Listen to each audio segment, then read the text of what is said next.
We've had bills that created the speed camera program, for example, and if you get 15 or more speeding tickets from a camera in a year, you would be subject to a driver training course. Well, 15 is a lot of speeding tickets, and that program was allowed to sunset by the city council. The reason they're driving is because we don't take the car away. So now you'll hear activists later today talking about a bill that doesn't want to take the car away, doesn't want to make it more difficult for drivers to get around because we're in a very car-dependent society.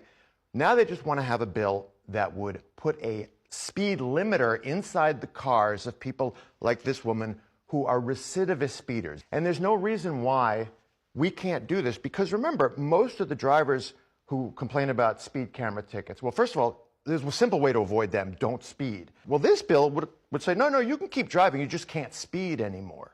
So who's the opposition? The politicians who are resistant to it, they think that there's a large community of serial speeders who would rise up and vote them out of office? I don't think it's that.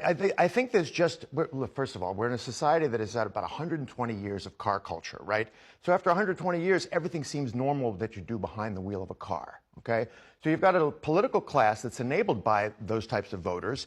And, you know, you've got the assemblyman, for example, in that very neighborhood, at the very funeral for this family, telling Streetsblog, well, we can't, there's too many cameras. We can't punish the drivers anymore. What else is out there as a potential solution? Well, there's a number of bills. I mean, Andrew Gennardis, who's a state senator from southern Brooklyn, has the bill about the speed limiters. He also has a bill that would require the suspension of licenses for speed camera violations. Right now, if you get a speed camera or red light camera ticket, it doesn't count on your license. Well, because it goes to the car. Sure, it goes to right? that was the workaround. They don't have proof as to who was at the wheel. Right, which is why the city council created a law that would at least force the owner of that car to go through a safe driving course. And the city council allowed that to sunset. That's the city council under Adrian Adams and under this mayor.